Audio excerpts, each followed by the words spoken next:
কাজ সারতে সারতে অনেকটা দেরি হয়ে গেল। আচ্ছা অজিত, শেষ লঞ্চ কটায় বলো তো? আমি তো এখানে কিছুই চিনি না।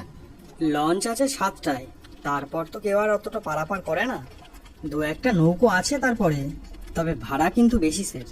কটা দিন আপাতত বাড়ি থেকে যাতায়াত করি, তারপরে কাছাকাছি কোথাও একটা বাড়ি খুঁজে নেব। আশা করি কোনো অসুবিধা হবে না। আমাকে একটা বাড়ি খুঁজে দিতে পারবে তো অজিত? হ্যাঁ হ্যাঁ, কেন পারবো না স্যার। আমি ব্যাগ গুছিয়ে উঠে পড়লাম।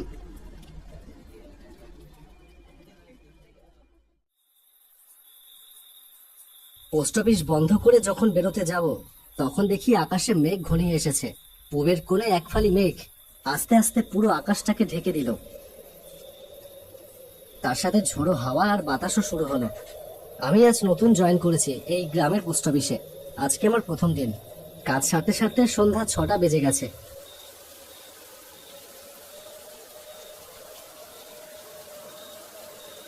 বৃষ্টি শুরু হয়ে গেল তো, আবার ঝোড়ো হাওয়াও ছাড়ছে। আজকে মনে হয় নৌকো খেয়া সব বন্ধ থাকবে স্যার। চলুন আমার বাড়িতে, আজকে রাতটা না হয় আমার বাড়িতেই থাকবেন। না না, আমি চলে যেতে পারবো। বাড়িতে সবাই আমার জন্য অপেক্ষা করছে। আমাকে বাড়ি যেতেই হবে। কালকে আবার আমার বাচ্চাটার ডাক্তার দেখাবার ডেট। লতা একা সবটা পেরে উঠবে না। তাহলে দেরি করবেন না স্যার, তাড়াতাড়ি চলে যান। সেই কথা মতো আমি তাড়াহুড়ো করে খেয়াঘাটে আসি। আগের থেকে ঝড়ের দাপটটা অনেকটাই বেড়েছে, সেই সাথে বৃষ্টিও পড়ছে। বিদ্যুৎ চমকাচ্ছে তার সাথে। সেই বিদ্যুতের আলোয় দেখলাম নদীর বিশাল বড় বড় ঢেউ। তা দেখে ভয়ে বুকটা ছ্যাঁত করে উঠল। আজকে কি তাহলে বাড়ি যেতে পারবো না? দেখলাম দূরে পাটাতনের উপরে একজন লোক বসে আছে।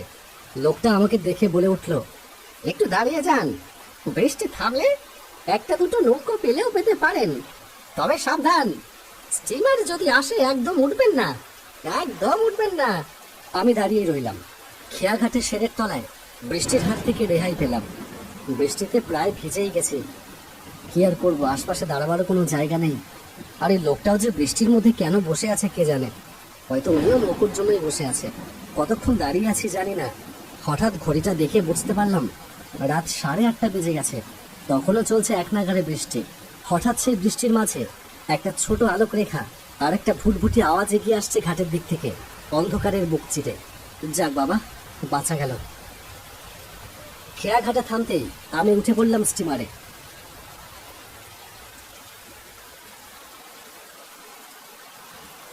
স্টিমারে 2-3 জন লোক বসে আছে। অদ্ভুত তাদের দৃষ্টিভঙ্গি।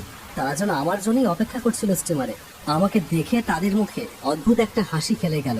আমি গিয়ে বসতেই স্টিমারটা ছেড়ে দিল।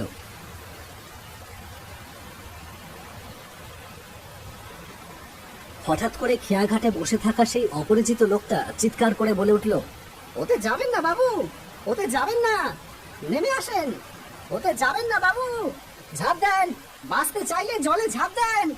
লোকটা তখনও চিৎকার করেই চলেছে, বাবু ওতে যাবেন না বাবু, ওতে যাবেন না। ততক্ষণে স্টিমার ছেড়ে দিয়েছে। বৃষ্টি উপেক্ষা করে এগিয়ে চলেছে স্টিমার। চারিদিকে ঘোর অন্ধকার। পাশে বসে থাকা বয়স্ক ব্যক্তিটা মাথায় হাত দিয়ে বসে আছে। তা দেখে আমি জিজ্ঞেস করলাম, আপনি এইভাবে বসে আছেন কেন? আপনার কি শরীর খারাপ লাগছে? তুমি আমার একটা উপকার করবে বাবা। তুমি তো ওপারে যাচ্ছ, আমার একটা কাজ করবে। এই কাজটা না করলে যে বড় বিপদ বাবা। আমি হতবাক হয়ে গেলাম। আমি কি করতে পারি? আচ্ছা বলুন। আমার ছেলেটা শহরে লেখাপড়া করে। এই যে এই কাগজেই তার ঠিকানা লেখা আছে। এই ঠিকানায় তুমি কিছু টাকা পাঠিয়ে দেবে বাবা। এই যে এই টাকা ওর পরীক্ষার টাকা। আপনি তো শহরে যাচ্ছেন, আপনি তাহলে দিয়ে দেবেন। না বাবা, আমার যাওয়া হবে না। জানি না তুমিও যেতে পারবে কিনা। যদি যেতে পারো তাহলে এটা দিয়ে দিও বাবা। আমার এইটুকু উপকার করো তুমি। এমন সময় সেই লোকটার কথা থামিয়ে দিয়ে পাশে বসে থাকা আরেকটা লোক বলে ওঠে, হ্যাঁ, উনি এর আগে আমাকেও বলেছিলেন, কিন্তু আমিও পৌঁছাতে পারিনি শহরে। আপনি আমারও একটা কাজ করে দেবেন। আমার মা শহরের হাসপাতালে ভর্তি। এই টাকাটা পাঠালে আমার মায়ের চিকিৎসা হবে। কি জানি কত দেরি হয়ে গেল। আমার মা যে কেমন আছে কিছুই বুঝতে পারছি না। আরে আপনারা আমাকে বলছেন কেন? আপনারা তো শহরেই যাচ্ছেন, আপনারাই দিয়ে দেবেন। তা আর সম্ভব না। আচ্ছা, পাগলের পাল্লায় পড়লাম তো। সবাই আমাকে দায়িত্ব দিচ্ছে, অথচ সকলেই তো যাচ্ছে শহরে। এইসবই ভাবছি। এমন সময় হঠাৎ একটা বিদ্যুতের ঝলক খেলে গেল, আর তাতেই আমি লঞ্চের অপর প্রান্তে স্পষ্ট দেখতে পেলাম, যেন মনে হলো কতগুলো ছায়ামূর্তি সেখানে বসে আছে। তাদের চোখগুলো যেন একবার দপ করে জ্বলে উঠল। আমি চমকে উঠলাম, কিছুক্ষণ আগেও তো ওখানে কিছু ছিল না। হঠাৎ করে এই স্টিমারটা যেন দুলে উঠল প্রচন্ড প্রচন্ড ঝাঁকুনিতে আর দোলানিতে। আমি ভয় পেয়ে গেলাম। আমি শুনতে পেলাম ভয় পেয়ে যাওয়া কিছু মানুষের আর্তনাদ। কিন্তু স্টিমারে তো কেউ ছিল না, তাহলে আর্তনাদ হচ্ছে কোথা থেকে? আস্তে আস্তে স্টিমারের চারিদিকে কতগুলো ছায়া মূর্তি দেখলাম।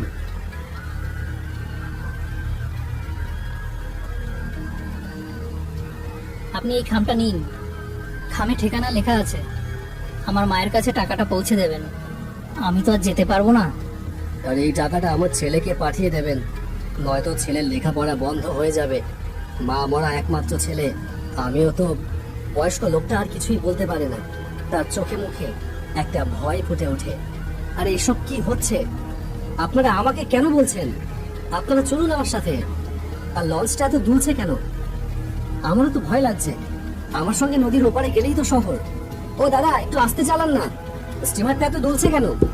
হঠাৎ করে অন্ধকারের ভেতর থেকে বেরিয়ে এলো একটা লোক।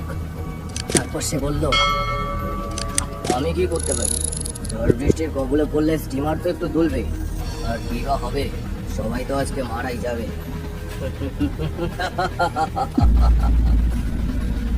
উফ, কি আমার ভাগ্য, প্রথম দিনেই পাগলের পালায় পড়লাম।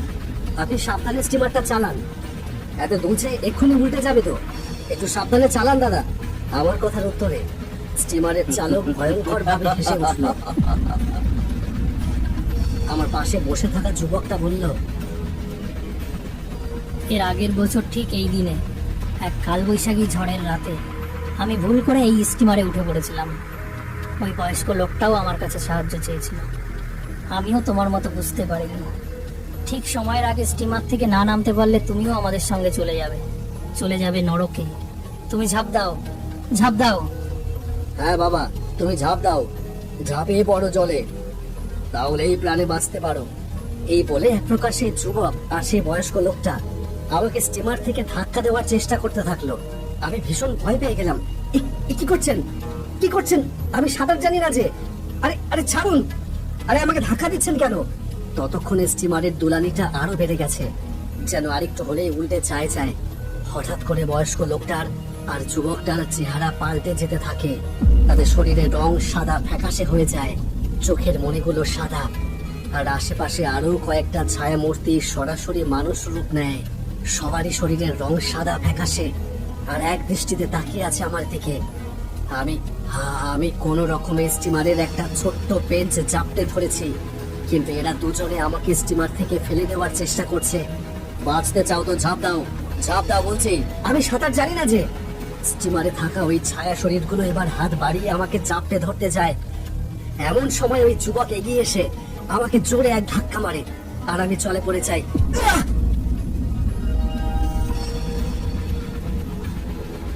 আর এমন সময় স্টিমারটাও উল্টে যায় জলে। আমি জলে হাবুডুবু খেতে শুরু করি। হঠাৎ করে দেখলাম স্টিমার থেকে একটা বড় কাঠের টুকরো জলে এসে পড়লো। আমি সেটাকে আঁকড়ে ধরেই কোন রকমে জলে ভেসে রইলাম। আর জলে ভাসতে ভাসতেই দেখলাম কতগুলো কালো হাত জলের তলা থেকে বেরিয়ে এসে স্টিমারটাকে টেনে জলের তলায় নিয়ে যাচ্ছে। ওই স্টিমারের ভেতর থেকে বয়স্ক লোকটার কণ্ঠ ভেসে এলো, টাকাটা পাঠিয়ে দিও বাবা। আমার মাকে বৃদ্ধাশ্রমে পাঠিয়ে দিও, আর কেউ নেই আমার মায়ের। জলের মধ্যে কাঠের টুকরোটা নিয়ে আমি কোনো রকমে ভেসে রইলাম। তারপর ভাসতে ভাসতে এসে পড়লাম নদীর পাড়ে, আর তারপরেই জ্ঞান হারালাম।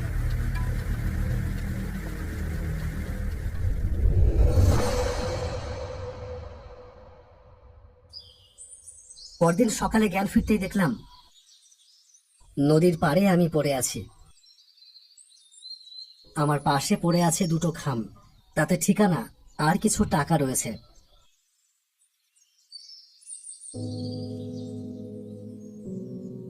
তুমি তাহলে? হ্যাঁ, আমার নামই রতন। আমার বাবার সেদিন রাতের টাকা দেওয়ার কথা ছিল, কিন্তু বাবা কোনো কারণে আসতে পারেনি। তারপরের দিনে তো বাবার মৃতদেহ পাওয়া গেল নদীর জলে। আমার থার্ড ইয়ারটা কমপ্লিট করা হয়নি, সেজন্য কি করব, কোথায় যাব, কেউ নেই আমার তিনকুলে। তাই এই ছোট্ট চায়ের দোকানটা দিয়েছি। এই টাকাটা পেয়ে আমার খুব উপকার হবে। আমি চাইলে আমার পড়াশোনাটা আবার চালিয়ে যেতে পারবো। অনেক ধন্যবাদ আপনাকে, কিন্তু আপনি এই টাকাটা কোথায় পেলেন? তোমার বাবা আমার বিশেষ পরিচিত, তিনি আমাকে দিয়েছিলেন তোমাকে দেবার জন্য। এর বেশি আর কিছু জিজ্ঞেস করো না। আচ্ছা চলি তাহলে, ভালো থেকো।